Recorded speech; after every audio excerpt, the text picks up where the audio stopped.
Hi, my name is Layla Bonneau, and I'm a senior project manager at the Council of Chief State School Officers. I lead the Coalition to Advance Future Student Success project, and we are pleased to provide you with a webinar series around sustainability.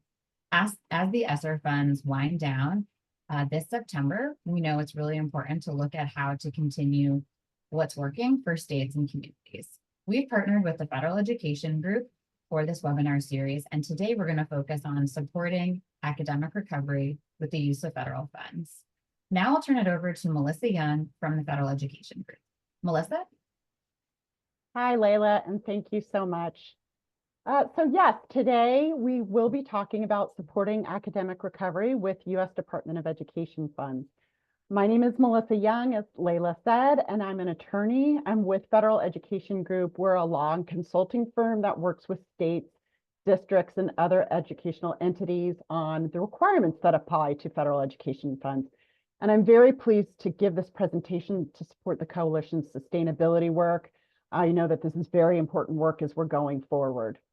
So today we're here to talk about how traditional U.S. Department of Education funds can be used to support and sustain academic recovery strategies.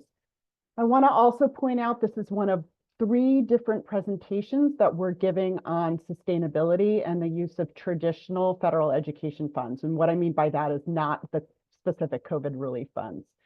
The other presentations that are going to be available, one is on using ED grant funds, and by ED, I mean the U.S. Department of Education, ED grant funds to support educator recruitment and retention. And the other presentation is on how ED funds can be used to support student well-being. So if those are topics you're interested in, I really encourage you to check those out as well. So what are we talking about today?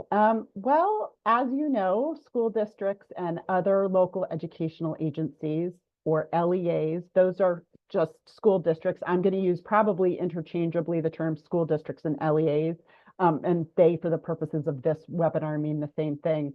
But they receive significant funding for K through 12 education from the U.S. Department of Education.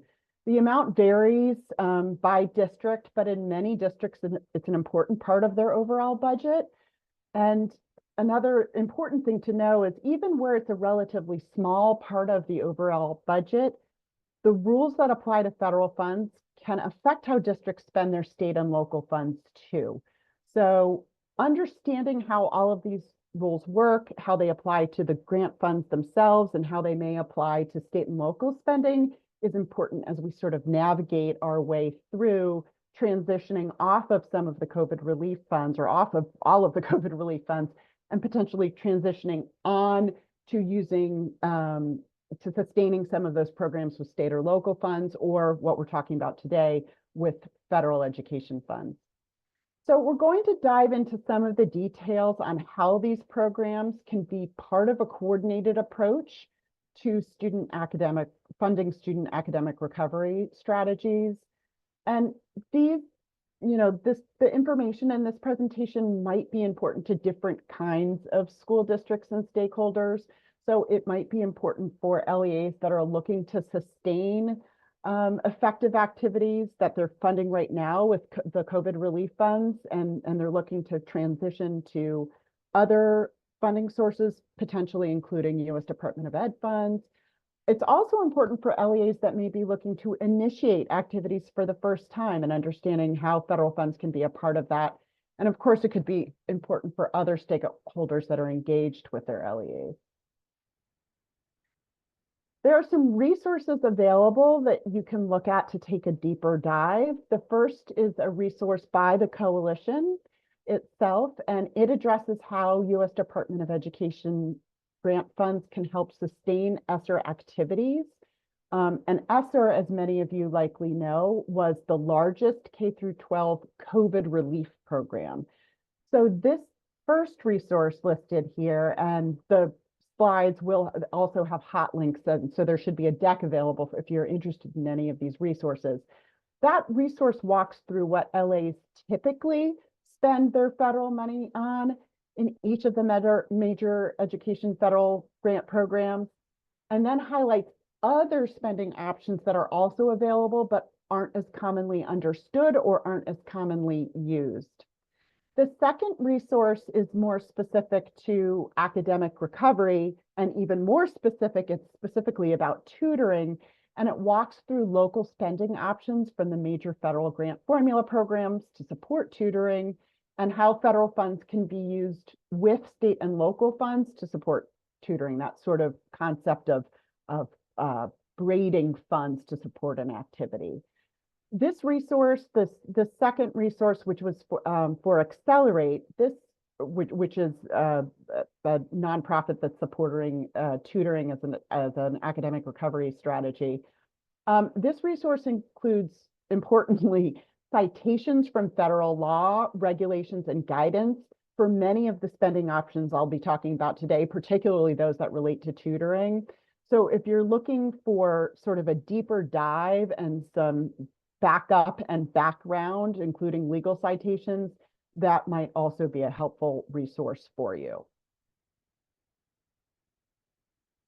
So there's some considerations that I want to flag before we dive into the presentation. So first, there are many rules and requirements that apply to federal education grants or ed grants that are not addressed in this presentation because it would take too long. So we're trying to keep this relatively short. So know that this presentation is hitting on the major rules, but not all of them. Second, whether any particular cost can be charged to a particular federal grant program depends on the facts and circumstances. And also the fact that a cost is listed in this presentation does not mean it's always allowable in all circumstances. But also, very importantly, the fact that a cost is not listed does not mean it is unallowable. Again, this presentation is just giving some examples and some examples in the context of academic recovery, but it is not an exhaustive list. Some other things I'd like to flag is that the examples are illustrative only. This presentation isn't taking a position on the efficacy of any particular spending decision. Basically, what we tried to do in this presentation and in the other documents that we highlighted is sort of highlighting options and highlighting common spending options that we've seen districts supporting with ESSER funds, the largest COVID relief funds, that they may want to transition onto a different funding source. So it's more sort of common, hopefully user-friendly examples than taking a position on any one of them. Also, state and local education officials in conversation with their communities are typically best positioned to determine how to spend these ed funds. In other words, something that might make sense in one district may not in another. So we have that in mind as well. And finally, even though I'm a lawyer, this presentation is not legal advice, and we really do encourage you to consult with your local counsel before taking any action. So this presentation is going to give sort of an overview of the complicated structure of ed grants and some of the general rules that apply to ed grants. And then we're going to dive into academic recovery spending options and examples in these 4 federal education programs: Title I, Title II, Title IV, and IDEA. And sort of one of the goals of this, hopefully, as I'm about to dive into some of the complexities, is to hopefully make this a little less intimidating. For those of you who are from federal programs offices or run a federal program, you're going to be familiar with a lot of these requirements. But what we're hoping is to get folks engaged who are maybe not as familiar with federal programs so they can understand what some of the options are. So the next few slides provide some table setting for ed funds generally. And the other thing that I wanted to flag is we cover the same information in the other 2 presentations. So if you've already seen one of those presentations and you don't need or want a refresher on this content, please feel free to skip ahead. But we also wanted each presentation to stand on its own in case someone's interested in only one of the subject areas. So with that, let's talk about the structure of these funds and why it matters for spending.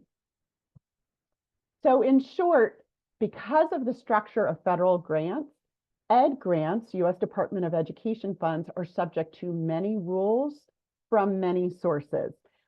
I'm going to flag right now, this is the longest slide that I have, so hang in with me. But again, if you've heard this before in one of the other presentations, feel free to skip ahead. But if you haven't, I hope you actually listen to the slide so you can sort of understand the complexity of ed grants and hopefully not be as intimidated and see some opportunities to spend in good ways for students. So at the top, sort of the top of the structure, are program statutes. Those are also known as laws. And these are laws that you've likely heard of, like the Elementary and Secondary Education Act, the Individuals with Disabilities Education Act, which is for students with disabilities, and Perkins, which is Career and Technical Education. So those are passed by Congress. Those are sort of up at the top, and they're the most important when we're talking about federal education programs. Sort of the next thing that we have are program regulations. Those are put out by the U.S. Department of Education for the programs that we're talking about, by the U.S. Department of Education. And they go through a formal rulemaking process. Regulations, sort of the way I like to think about regulations, is that they're sort of to fill in specifics that were not addressed in the law itself. So to explain a little bit more what is required. Important thing to know is not all programs have regulations, program regulations. Not all programs have program regulations, but for example, Title I does and IDEA does. And regulations do have the force of law. So if there's a regulatory requirement, you are legally obligated to follow it. The next set of rules are the U.S. Department of Education, ED's administrative rules. And we have two kinds of administrative rules. We have laws and regulations. So on the law side, an example of that, and I'm not talking about all of them, but on the law side, an important one is something called the General Education Provisions Act, or GEPA. That has all sorts of requirements about due process. Actually, that's where the student privacy laws come from, such as FERPA, which you may have heard of before, but those are sort of general administrative requirements that apply to education programs. There's also a related set of regulations known as EDGAR. So again, that's another layer to think about when you're using federal funds. There's also a very important set of rules from the Office of Management and Budget, or OMB, as it's sometimes called, that apply to most federal grants, not only U.S. Department of Education grants, but including U.S. Department of Education grants. And they apply to all the grants we'll be talking about today. So the Uniform Grant Guidance, or the UGG, as it's sometimes known, includes a lot of very important rules. So including rules like procurement, inventory management, employee time records if you're paying employees with federal funds, and certain costs that are never allowable, among many other requirements. Those of you who are familiar with federal programs or who administer federal programs have definitely heard of the UGG. I would not be surprised if you don't work on federal programs on a day-to-day basis that you have not heard of the UGG, but it's an incredibly important set of rules that apply to U.S. Department of Education programs and many other federal programs as well outside of the U.S. Department of Education.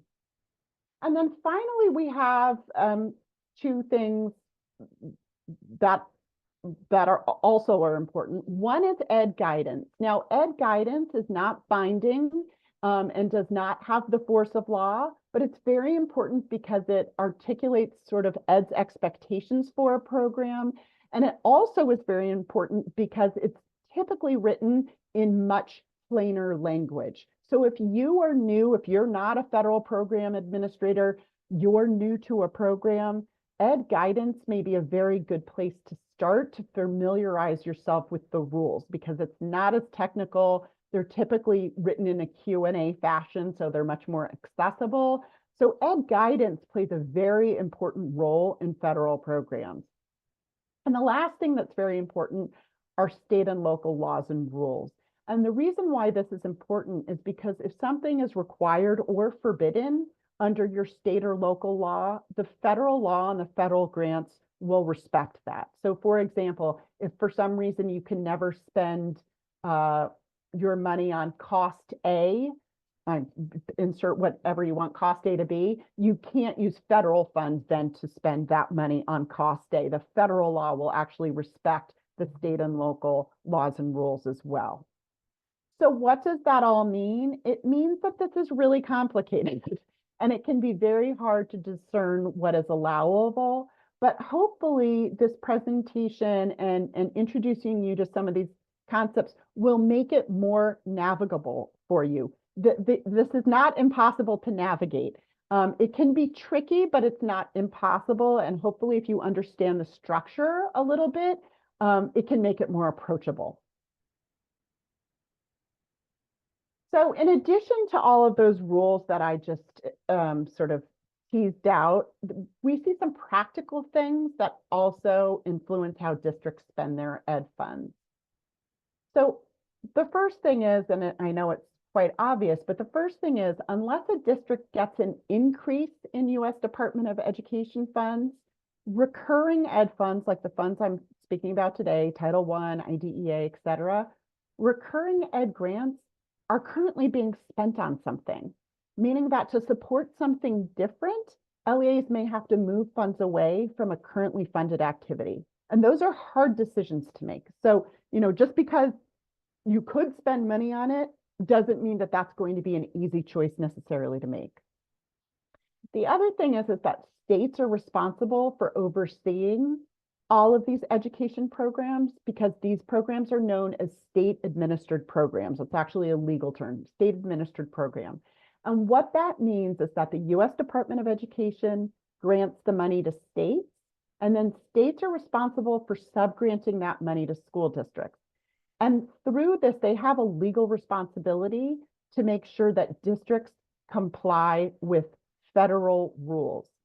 And what that means is that states have a very big influence on how this money is spent, and state rules influence spending, and they differ from state to state. So sometimes you'll see something that's allowed in a federal program in one state may not be allowed in another state. So the state role here is very important. And finally, a practical thing that we see quite a bit is that compliance concerns, like getting monitoring findings or audit findings, can be a major driver of local spending decisions. So in other words, if a district hasn't gotten into trouble for something in the past, for the way it's currently spending, it can be a big incentive to not change your spending practices. So that's just a practical thing to know that understandably, districts are very concerned about compliance. You could see the host of things they have to worry about when they're thinking about spending these funds. And so those compliance concerns can, at the end of the day, drive spending decisions. And finally, before we dive into the specific grant programs, which we're about to do, I promise that's on the next slide, just some other things that I wanted to talk about. First of all, of course, as I said, ed grant spending is very fact specific, and some of the considerations as to whether a given cost, a given proposed cost could be charged to an ed grant include the following. So the first is, and again, these are just some of the considerations, but the first is, and possibly one of the most important, is whether the cost is necessary and reasonable in the circumstances. And that necessary and reasonable, I'm putting quotes around that, necessary and reasonable actually comes from that set of OMB rules called the UGG. It's a standard. The good thing is that it sounds very much like what it means. Is it necessary and reasonable? It's sort of a prudent person standard. So again, that's where you can see that spending is going to be very fact specific. What might make sense in one district really might not be necessary and reasonable in another district given circumstances. The other important thing to consider is who is going to benefit from the cost and whether all beneficiaries are eligible. So one of the things that we that is important to know about the federal education funds that I'll be talking about today is they're all sort of intended for specific beneficiaries or specific groups. And so when you're thinking about, hey, can I charge this to this grant? That needs to be top of mind is whether or not that would be allowable under that program. The other thing I just wanted to flag is just because something might not be allowable under one federal program, you might be able to pick it up under a different federal program. But again, knowing who the program is intended for is really important. There are certain fiscal tests like supplement, not supplant, which we'll talk about today, that vary from program to program. That can have a major influence on whether or not a cost is permissible. And then finally, sort of a final fact-specific thing to consider is whether or not a district's grants management system is capable of accounting for and documenting the cost consistent with federal requirements. And this is because some costs are more complicated. They may have more complicated documentation rules than other kinds of costs. For example, if you're paying employees with federal funds, there are certain documentation requirements that kick in. Now, they're not insurmountable. They're fairly easy to comply with, but it's important to know that and to know whether or not your system will be capable of complying with that when you're sort of weighing whether or not to charge something to a federal grant. Okay, so if you made it, thank you. And with all of that table setting, we're going to dive now into Title I, Part A. So Title I is the U.S. Department of Education's largest K through 12 grant program. And it also can, I said K through 12, it also can pay for pre-K as well in the right circumstances. But the point of Title I is to provide supplemental funding to help districts and schools affected by poverty expand opportunities for educationally disadvantaged students. And we'll talk about what that means in practice, because many folks think of Title I as a poverty program, and it is in part, but not exclusively. And this will dive into a little bit of the why behind that.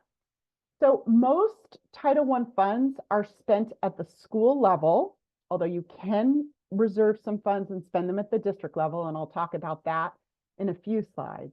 But most Title I funds are spent at the school level, and schools that receive Title I funds can operate one of two models. So Title I schools that have at least 40% poverty or a state waiver may operate something called a school-wide program. And in a school-wide program, the school may use Title I funds to upgrade its entire educational program, and all students in the school can participate in Title I funded activities. This is contrasted with the other model that's available that any Title I school could operate. There isn't a poverty threshold. That is called a targeted assistance program model. In that model, the school must use Title I funds to provide additional supports to identified Title I students that are struggling to meet state standards. So I'm going to take a step back for a second and hopefully help digest what that means. The thing I want to highlight is that Title I money is directed to sort of LEAs and then to schools based in part on poverty levels. But once the money is at the school level, Title I is intended to help academically struggling students. So what this means is that sort of, while in a school-wide model, it's intended to permit comprehensive school improvement. And sort of the policy thought behind school-wide, when Congress passed and established a school-wide model, was at some point, if a school has enough poverty, it's almost not fair to just pull out student A and student B and say that they're identified for services. A comprehensive approach could likely benefit all students in the school, particularly the most struggling. So again, any or all students can participate in a Title I school-wide model, with the thought being we want to have comprehensive programs that are most likely to help the students that are struggling the most. So again, it's an academic It's a program that's designed to improve academic achievement. Likewise, in a targeted assistance model, even though you're identifying certain students that you will provide services with, that is not based on poverty. That is based on academic status, academic at-risk status, and academic risk, not low income status. So I just wanted to pause to make sure that that's clear, because sometimes there's some confusion about that. So it's poverty driven. That's how the money goes to the schoolhouse door. Once it's there, we change sort of our mindset into helping students that are the most at risk of not meeting state standards. So the other important thing to know about Title I is that Title I comes with a lot of myths. And in fact, Title I has so many myths that have built up around it about what is and is not allowable that the U.S. Department of Education itself in 2016 put out guidance. It was for school-wide programs dispelling some of these myths. It was sort of a myth-busting document. So one of the most common myths that we see is that Title I activities must be limited to reading and math. That is not accurate. Title I can pay for a wide range of academic activities. Basically, anything that's related to a well-rounded education, that's a legal term of art that's used in the law, but so much is included in the definition of a well-rounded education. Everything from science to engineering to music, art, PE, foreign languages, just to say it, and many more. So Title I is not limited to reading and math. So I wanted to highlight in the context of academic recovery, because of course, for many places, their priorities are going to be academic recovery efforts in reading and math. But if you're also concerned about science or something else, or ways to get kids engaged so they are showing up to school, there are lots and lots of options that Title I can support, not only reading and math. Also, very importantly, Title I can support, and this is not very well understood in many places, can also support non-academic activities that can contribute to academic success. So we're thinking here about things like mentoring or behavioral supports or mental health supports, other student well-being supports, other engagement supports, attendance supports. I want to flag here that we have another coalition presentation specifically on well-being, and a related coalition resource that takes a deeper dive into more spending specifics on well-being, along with the citations that I discussed.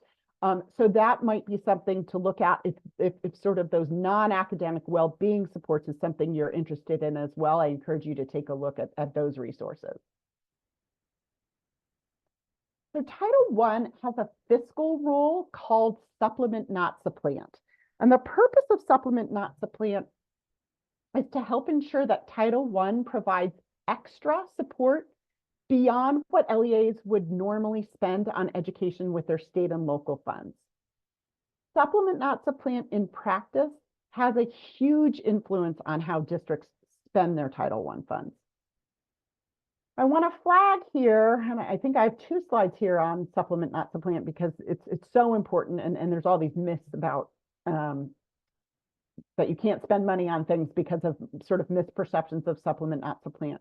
But an important thing to flag is that the supplement, not supplant rule for Title I changed from the prior version of the Elementary and Secondary Education Act, which some of you may have heard of, which was called No Child Left Behind. The version of supplement, not supplant in No Child Left Behind changed and is different than the current version, which is something called ESSER, which is the Every Student Succeeds Act. That's the current version of Title I, is the Every Student Succeeds Act. But the changes are not particularly well understood in the field. The bottom line of why these changes matter, and I will have another slide on this, but the bottom line of why these changes matter is that, in short, these changes to supplement, not supplant, that now apply in this current version of the law makes it possible for Title I to work with supplemental state or local funds to provide supports to struggling students, which obviously is very important for sustainability and academic recovery. It used to be, under the old version of supplement not supplant, that Title I actually didn't play very well with others. Under this new approach to supplement not supplant, which I'll talk about for a bit in the next slide, it is possible basically to braid your funds for supplemental services for kids with state and local funds. So that is now much easier. So sort of what does this look like in practice? So here's how the rule currently works, and I promise I will give an example, but I'm just going to talk through sort of what the law says. So to comply with Title I supplement not supplant requirement, LEAs must demonstrate that the method they use to allocate their state and local money provides each Title I school with all of the state and local money it would have received if it didn't participate in Title I. In other words, you kind of can't shortchange a Title I school state and local money because it gets Title I funds. Let me give you an example of what a violation would look like. So a very common way to allocate funds is to allocate resources. That's the most common way school districts allocate state and local funds to schools. So let's say in this example, an LEA provides state or locally funded reading specialists to each elementary school. It would violate Title I's supplement not supplant requirement if the LEA expected Title I schools to pay for that reading specialist with Title I funds. And why? Because basically you were going to give every elementary school a reading specialist. So it's not fair. You're actually denying them state or local funds if you say, oh, hey, school, you get Title I funds. We want you to pick up that reading specialist with your Title I funds. That would violate supplement not supplant. However, Title I could pay for an additional reading specialist without violating the rule. Again, they're getting something in addition to what they would have gotten under their state or local funds. This is a very simplistic example, but hopefully that gives you a little bit of a better idea of how the rule works. Ed has guidance here. I've linked to that. And I wanted to note, particularly for this presentation, that there's some very important examples at the end of that guidance that are directly linked to academic recovery spending options. And it shows how Title I can be used in combination with state and local funds without running afoul of supplement not supplant. So for those of you who are interested in that, I really do encourage you to take a look at this guidance and particularly to take a look at the examples at the end. Okay, so I promise, about to get into a number of specific spending examples that could be permissible under Title I Part A, but I also wanted to sort of pause for a second to describe how those examples could be funded. There's sort of different ways to fund them. So one option that we haven't talked about yet is at the district level. So while most Title I funds are spent at the school level, LEAs do have the option to reserve some of their Title I funds for district managed activities in all or a subset of their Title I schools. Let me give you an example of what that is. So let's say, and so think about all of these examples that I'm about to get into in the next few slides could be spent at the district level or at the school level. But I want to give you a district example before I go on. So let's say a district looks at their data and they say, wow, 3 of our elementary schools are struggling a lot more in early grade reading than our other elementary schools, or even some of your Title I schools are struggling more than even other Title I schools. A district could set aside some money at the district level and then operate a program on behalf of those, let's say, 3 of their 9 elementary schools, and 3 of them, let's say, are Title I schools. They could operate a tutoring program or a reading intervention program or something like that on behalf of all or a subset of those Title I schools, but it still could be district managed. there are certain kinds of activities that it may make more sense to coordinate across schools. And so I wanted to let you know that that district managed option is there. The other two options, which we've covered before, is you could operate something at the school-wide level. Again, what's important to know is that any or all students in the school may participate. For some academic recovery options, I just wanted to flag, we know, for example, there are some tutoring options where the programming is actually very fluid. So if a student gains a skill, that student may be exited from the tutoring program and another student who's struggling with that skill may be brought in. Even though that is targeting specific students, that actually in practice can be easier to run in a school-wide program because you're not maintaining a formal list of students that can be served like you do in a targeted assistance. So I just wanted to flag, even though any or all students in a school may participate in a program, it's still fine to target services just to certain students. And a school-wide, it's sort of easier if you have fluid groups of students that might need more help. And again, at the school level, in a targeted assistance program, these examples are fine, but again, only Title I identified students may participate in these programs. Okay, finally on to some actual examples.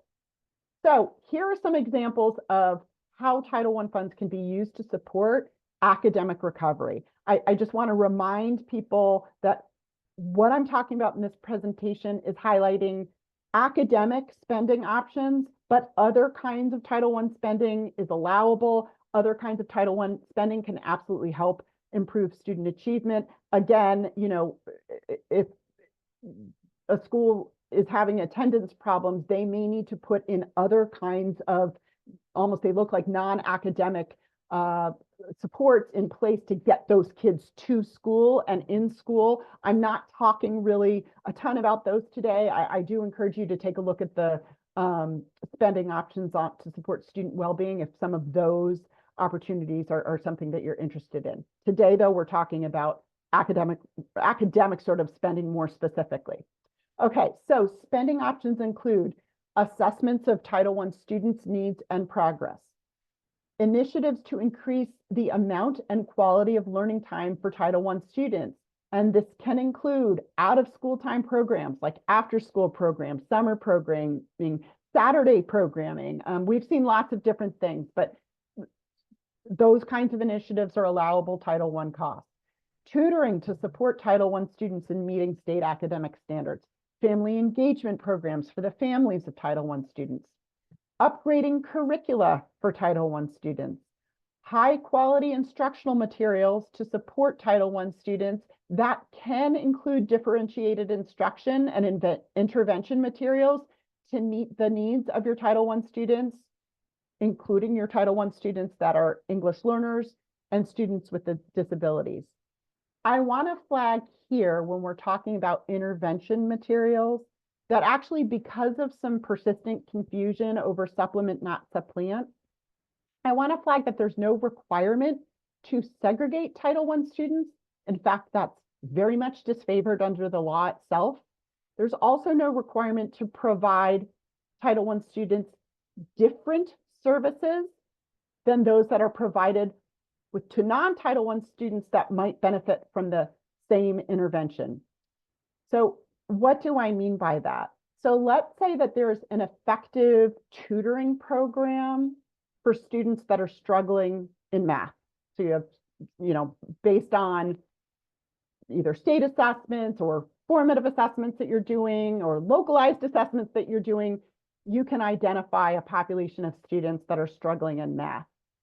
It would be possible to pay for a math tutoring program for Title I students with Title I funds and to pay for struggling students that are not Title I students with state and local funds without running afoul of supplement, not supplant. That is actually not well understood because of confusion over supplement, not supplant. And in fact, that example that I gave you, that very specific example of tutoring in math, is actually an example in ED's guidance. So again, I encourage you to take a look at that guidance. It's in the back. It goes into more detail than I do. Oh, sorry. So the other thing is that sorry. The other thing is that professional development, coaching, mentoring for educators, if that's a support that you think will help improve your students academically, that is permissible for those who work with Title I students. We have another presentation on educator recruitment and retention, including we talk about professional development and other kinds of supports for educators. But I wanted to just flag, a lot of times people don't think of Title I as a source for professional development, and it absolutely can be if, of course, it's that professional development is designed to benefit Title I students. Okay, so other examples of academic recovery. Dual or concurrent enrollment programs that meet the needs of academically at-risk students. Expanding course offerings for Title I students. And again, sometimes this can be part of an engagement initiatives. So this could include physical education, career tech, science and engineering, arts. Again, all of those are possibly allowable with Title I funds. Attendance supports students for Title I students. That is also allowable. So these are some of the examples. There's many others of things that you can use your Title I funds on. And now we're going to switch to Title II. Okay, so Title II, the point of Title II is to provide supplemental funding to help support effective instruction. Obviously, effective instruction is essential to support student academic recovery, but Title II is sort of the main federal program that's designed to support effective educators. So some baseline rules that we need to know about Title II. So activities supported with Title II funds must be consistent with Title II's purposes and address the needs of all students, including students with disabilities, English learners, and gifted and talented students. LEAs also have to prioritize Title II funds for high poverty, low performing schools. But that doesn't mean that they actually have to allocate those funds to those schools like you do in Title I. Instead, a district could keep Title II funds at the district level and operate programs on behalf of those high poverty, low performing schools. So for example, if we want to use a Title II example, if test scores may be revealed that certain high poverty, low performing schools could benefit from collaborative planning time for teachers, or the teachers could maybe compare data or mentoring or whatever that collaborative planning time could help with. A district could implement that with Title II in those high poverty, low performing schools sort of on behalf of them. It's also fine to allocate your Title II funds to schools, but it's not required like it is in Title I. But when you're spending your Title II funds, that needs to be top of mind. The needs of those high poverty, low performing schools must be prioritized when the district spends its funds. And also LEAs, meaning school districts, have to consult with a wide array of stakeholders on planning, updating, and improving their Title II spending. Title II has a supplement not supplant requirement as well. The supplement not supplant requirement in Title II works differently than it does in Title I. In Title II, supplanting is presumed in two circumstances. When an LEA uses Title II funds to pay for an activity that's required by state, local, or another federal law, or if an LEA uses Title II funds to pay for an activity it supported last year with state or local funds. These presumptions can be overcome in certain circumstances. So let's say that an LEA paid for a new teacher mentor program last year with state or local funds, but this year their local budget was reduced, and so that program has to be cut. It might be possible in that case to pick up the cost of that program with Title II. That would be considered rebutting the presumption of supplanting. You need to have documentation and do that, but there are certain circumstances in which you can rebut that presumption and spend your money in that kind of circumstance. Okay, so what are some examples of Title II Part A academic recovery spending options? Probably the one that we see most commonly is high quality, personalized professional development. That has to be evidence-based if the SEA, after consulting with their LEAs, determine that there's sort of reasonably available evidence. So that can be for teachers, instructional leadership teams, principals, other school leaders, and is focused on improving teaching and student learning and achievement. So that might be one tool in the toolbox for academic recovery. Also developing programs and activities that increase the ability of teachers to effectively teach certain subgroups of students, like the subgroups that I list here. And other sort of less commonly understood academic recovery opportunities may include community of learning opportunities, where principals and other school leaders engage with their school teams to develop broad curriculum models. I wanted to flag that because we know that a number of districts actually have purchased curriculum with their COVID relief money. Title II might be a part of implementing that curriculum going forward, depending on what you bought, what the needs are. So just to know that these community of learning opportunities can be supported with Title II funds. Opportunities for principals and other school leaders to collaborate, problem solve, and share best practices. Time banks or flexible time for collaborative planning, curriculum writing, peer observations, which may involve, and this is for teachers, or it could be for other personnel too, but specifically this is for teachers, which may involve using substitute teachers to cover for classes during the school day.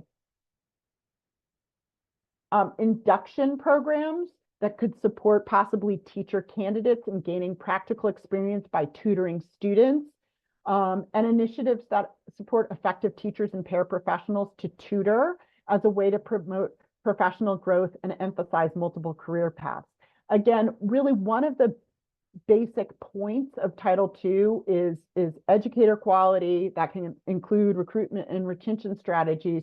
So you could think about, particularly in the context of tutoring, are there ways that you could promote growth opportunities, promote multiple career paths, promote people coming into the teaching profession using tutoring as sort of the anchor? So that's something to explore. Again, that Accelerate document that I referred to in the beginning of the presentation illustrates some of these in a little bit more detail. Okay, moving on to Title IV, Part A. So Title IV provides supplemental funding to help basically to do three, I'm going to say buckets of things. So the first bucket is to provide a well-rounded education. The second bucket is to improve school conditions for student learning. That's sometimes described as safe and healthy students, that second bucket. And the third bucket is to improve the use of technology. Title IV has a lot of requirements though, and the spending choices might be affected. Some of these requirements and your choices might be effective if a school district, if an LEA receives 30,000 or more in Title IV funds. So what happens then? If that happens, certain requirements kick in. There's a required needs assessment. There start to be some mandatory spending minimums and what you have to spend your money on. So it's just important to know, depending on the amount of money your district gets, that your spending choices might be affected if you get $30,000 or more. LEAs also must develop objectives for their Title IV programs and intended outcomes for their Title IV funded activities.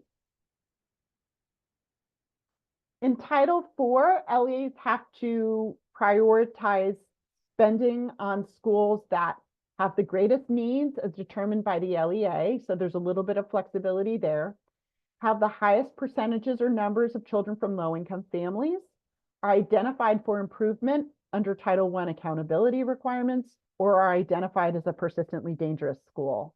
So again, kind of like when I described with Title II, the activities and the spending options have to prioritize these schools, but the money doesn't actually have to be allocated to those schools. You could allocate the money, but you could also spend on behalf of the needs of those schools at the district level. And similar to Title II, LEAs have to meaningfully consult with a wide array of stakeholders when designing their Title IV programs. Another thing to know about Title IV Part A is that it also has a supplement not supplant requirement, and this is going to look familiar because it's very much like Title II supplement not supplant requirement. So in Title IV, supplanting is generally presumed. As I said, if you use Title IV to pay for an activity that's required by state, local, or another federal law, or if Title IV funds were used to pay for an activity it supported last year with state or local funds. And again, just like I mentioned in Title II, these presumptions can be overcome in certain circumstances, the most common of which is if there are state or local budget cuts. Okay, so moving on to some examples. So here are some examples of how Title IV Part A can be part of academic recovery. So the first thing is to remember is that the first bucket of spending is for well-rounded education. So this could include acquiring high-quality instruction materials, related professional development. It's also things like music and arts programs, programs that integrate multiple disciplines, like incorporating art and mathematics potentially together. Science, technology, engineering, mathematics, hands-on learning. These are all things that can be supported with Title IV funds. Advanced coursework, accelerated learning opportunities like AP or International Baccalaureate, dual or current enrollment programs, and early college high schools, all allowable Title IV spending options. And again, just like I mentioned with Title I, what you can spend on is very, very wide. History, civics, economics, geography, government, foreign language, environmental education. These are all examples in the U.S. Department of Education's Title IV guidance. So there are lots of opportunities that are on the table for Title IV. The one thing I want to mention before I move on to IDEA is that I'm not hitting on many of the wellness options because we're focusing on the academic kinds of spending. Well-being opportunities also are in Title IV, and we address that in our well-being presentation and the related documents. So moving on to IDEA Part B. So just structurally, IDEA is made up of two grant programs. Section 611, which supports students with disabilities from ages 3 to 21, and Section 619, which supports students with disabilities. I'm sorry, I think I didn't say students with disabilities. Section 611 supports students with disabilities from ages 3 to 21. That's very important. That's the entire point of IDEA. And Section 619, which supports students with disabilities from ages 3 to 5.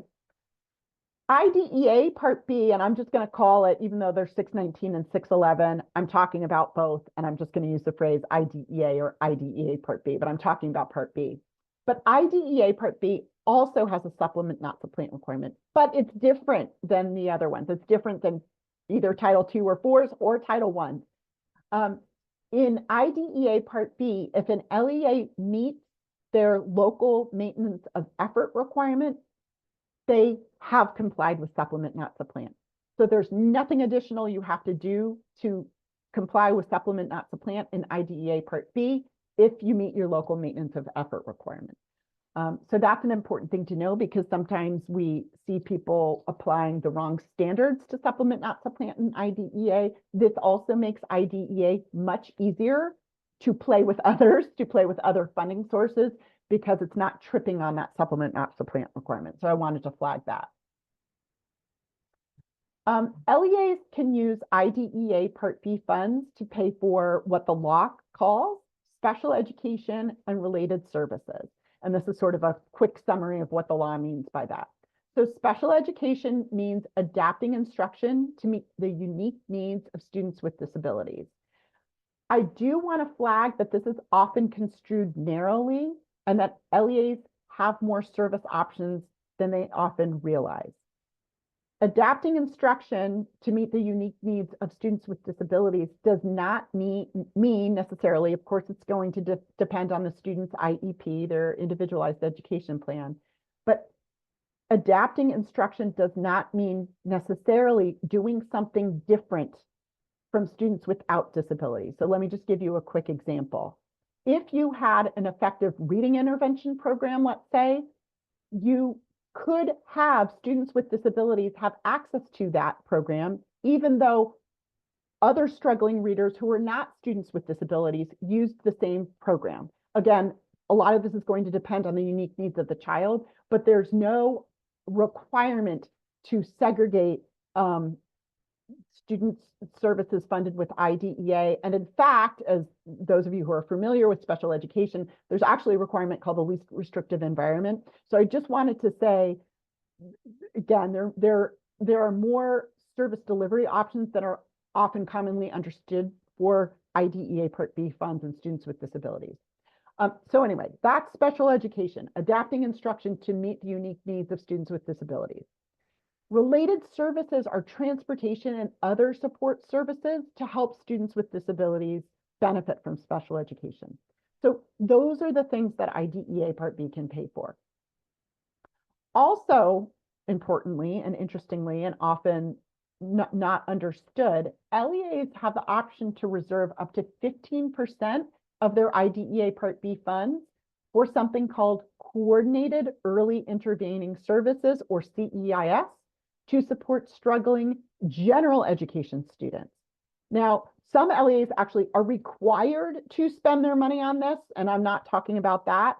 If you're required, you'll know that. But I just wanted to put it out there that this is an option to support struggling general education students. This particularly could be an important option when we're talking about student academic recovery. Okay, so what are some examples of IDEA Part B academic recovery spending options? So recruiting and retaining high quality special educators, including dual certification strategies to help existing staff obtain certifications. We know that in many places, getting special education staff is difficult, and this is an option, and that academic recovery is essential for students with disabilities. So this is an option. Professional development for general educators who work with students with disabilities, which typically is going to be all of your classroom teachers. Almost all of your classroom teachers will, at least for some part of their day, have a student with a disability in their classroom. So as long as the professional development is designed for that general educator to improve services to students with disabilities, professional development for general educators is permissible. Acquiring and deploying technology to improve outcomes for students with disabilities. Professional development on universal design for learning instructional approaches. Again, that can be part of an academic recovery strategy as well. Designing and implementing new learning environments that are supportive of learning of all learners in inclusive settings, and progress monitoring and formative assessments of students with disabilities as part of a multi-tiered system of support. Other academic recovery options include literacy interventions for students with disabilities. This could include high quality instructional materials, professional development, literacy coaches, math interventions, same thing. Those are permitted. And then data systems to help improve outcomes for students with disabilities.